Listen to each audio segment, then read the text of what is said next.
ನಮ್ಮ ಕಾಂಗ್ರೆಸ್ ಪಕ್ಷದ ವತಿಯಿಂದ ನಮ್ಮ ಸಮರ್ಥ ಶಾಮನೂರ್ ಅವರಿಗೆ ಟಿಕೆಟನ್ನು ಇವತ್ತು ಘೋಷಣೆಯನ್ನು ಮಾಡಿದ್ದಾರೆ. ನಮ್ಮ KPCC ಅಧ್ಯಕ್ಷರು, ಮುಖ್ಯಮಂತ್ರಿಗಳು ಮತ್ತು ನಮ್ಮ AICCಯ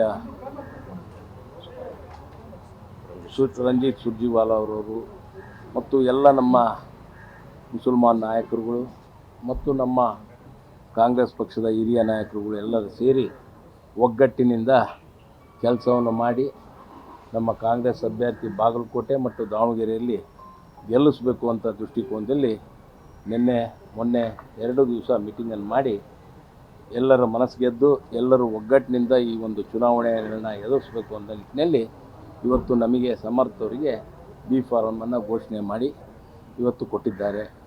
ನಾನು AICCಗೆ ಮತ್ತು ನಮ್ಮ KPCCಯ ಮತ್ತು ನಮ್ಮ ಕಾಂಗ್ರೆಸ್ ಪಕ್ಷದ ಎಲ್ಲ ಕಾರ್ಯಕರ್ತರಿಗೆ, ಎಲ್ಲ ನಾಯಕರುಗಳಿಗೆ ತುಂಬುರದಿಂದ ಅಭಿನಂದನೆಗಳು ಸಲ್ಲಿಸ್ತೇನೆ ಮತ್ತು ಎಲ್ಲರ ಒಗ್ಗಟ್ಟಿನಿಂದ ಈ ಒಂದು ಚುನಾವಣೆಯಲ್ಲಿ ಗೆಲ್ಲೋಣ ಅಂತೇಳಿ ನಾನು ಈ ಸಮಯದಲ್ಲಿ ಹೇಳ್ಬೇಕು. ಒಂದು ಕಡೆ ಬಿಜೆಪಿಯಿಂದ ST ಸಮುದಾಯದ ಅಭ್ಯರ್ಥಿಗೆ ಟಿಕೆಟ್ ಕೊಟ್ಟಾರೆ, ಇನ್ನೊಂದು ಕಡೆಗೆ ನಿಮ್ಮ ಕಾಂಗ್ರೆಸ್ನಲ್ಲಿ ಅಲ್ಪಸಂಖ್ಯಾತ ಸಮುದಾಯ ಟಿಕೆಟ್ಗೆ ಬೇಡಿಕೆ ಇಟ್ಟಿತ್ತು. ಇದನ್ನು ಯಾವ ರೀತಿಯಾಗಿ ಬ್ಯಾಲೆನ್ಸ್ ಮಾಡ್ಕೊಂಡು ಈಗ ನಿನ್ನೆ ದಿವಸ ಕುಂತಾಗ ಎಲ್ಲರೂ ಸೇರಿ ರಾಜಿ ಸಂಧಾನನೇ ಮಾಡಿದರು.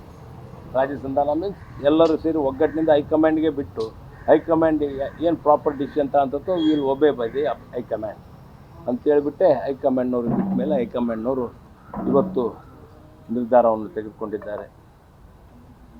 ಈಗ ಪ್ರಚಾರಕ್ಕಾಗಲಿ ಅದಕ್ಕಾಗಲಿ ಜಾಸ್ತಿ ಸಮಯ ಇಲ್ಲ.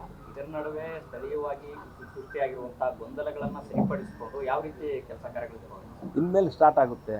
ಯಾವುದು ಗೊಂದಲಗಳು ಏನಿಲ್ಲ. ನಮ್ಮಲ್ಲಿ ಎಲ್ಲ ಸಮಾಜದವರು ಎಲ್ಲರೂ ಅಣ್ಣ ತಮ್ಮಂದ್ರಂತೆ ಇದ್ದೀವಿ. ಯಾರ ಒಂದು ಮನಸ್ತಾಪನೂ ಇಲ್ಲ. ಏನು ಚುನಾವಣೆ ಅಂದಾಗ ಮತ್ತು ನಾನು ನಿಲ್ತೀನಿ ಅಂತ ಎಲ್ಲರೂ ಕೇಳ್ತಾರೆ. ಕೇಳೋದ್ರಲ್ಲೇನು ಯಾರಿಗೂ ಏನು ಇದಿಲ್ಲ, ಎಲ್ಲರೂ ಕೇಳ್ಬೋದು. ಆ ನಿಟ್ಟಿನಲ್ಲಿ ಇವತ್ತು ಹೈಕಮಾಂಡು ಏನು ನಮ್ಮ ಕಾಂಗ್ರೆಸ್ ಸಂಸ್ಕಾರ, ಅದರಲ್ಲಿ ಮುಖ್ಯವಾಗಿ ನಾವು ಕಾಂಗ್ರೆಸ್ ಫ್ಯಾಮಿಲಿಯವರು 40 ವರ್ಷದಿಂದ ನಮ್ಮ ತಂದೆಯವರು ಕಾಂಗ್ರೆಸ್ನಲ್ಲೇ ಇದ್ದು ದುಡಿದಿದ್ದಾರೆ. ಅದನ್ನು ಅವರು ಪರಿಗಣಿಸಿದ್ದಾರೆ ಮತ್ತು ಅಲ್ಪಸಂಖ್ಯಾತರು ಅವರು ಕೇಳುವ ಹಕ್ಕಿದೆ, ಕೇಳಿದ್ದಾರೆ. ಆ ನಿಟ್ಟಿನಲ್ಲಿ ಯಾರ್ದು ಏನು ತಪ್ಪಿಲ್ಲ ಮತ್ತು ಎಲ್ಲರೂ ಇವತ್ತು ಒಮ್ಮತದಿಂದ ಸಮರ್ಥವ್ರಿಗೆ ಕೊಡ್ರಿ ಅಂತ ಹೇಳಿ ಮೇಲೆ ಹೈಕಮಾಂಡ್ ಓಕೆ. ಬಿಜೆಪಿಯಿಂದ ಮುಸ್ಲಿಂ ಮತಗಳ ವಿಭಜನೆ ಸ್ಟ್ರಾಟಜಿ ಮಾಡ್ತಾ ಇದ್ದಾರೆ. ಅಂದರೆ ಮುಸ್ಲಿಂ ಅಭ್ಯರ್ಥಿಗಳ ಪಕ್ಷೇತರವಾಗಿ ಕಣಕ್ಕಿಳಿಸೋ ಪ್ರಯತ್ನ ನಡೀತಾ ಇದೆ. ಗೊತ್ತಿಲ್ಲ, ಏನು ಕೇಳಿಲ್ಲ, ಏನು ಟೈಮ್ ಆಯ್ತಾ? ಬಿಜೆಪಿನ ವಾಪಸ್ ತರಿಸೋ ಪ್ರಯತ್ನ ಮಾಡ್ತೀರಾ ಅಂತ ನಾಮಪತ್ರ ನೋಡೋಣ ಮಾಡ್ತಾನೆ. ಏನೇನು ನೋಡೋಣ, ಕೇಳೋಣ, ಏನಾಗಬೇಕು ಎಲ್ಲ ವಿಚಾರಿಸೋಣ. ಅಲಿಗೇಷನ್ ಮಾಡಿದೆ ಸರ್, ಬಿಜೆಪಿ ಮುಸ್ಲಿಮರಿಗೆ ಬಿಜೆಪಿಯನ್ನ ತೋರಿಸ್ಬಿಟ್ಟು ಕಾಂಗ್ರೆಸ್ನವರು ಓಟ್ ಹಾಕಿಸ್ಕೊತಾ ಇದ್ದಾರೆ ಅಂತ.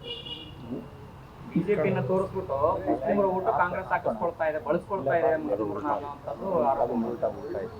ಹಂಗೆ ಥ್ಯಾಂಕ್ ಯು.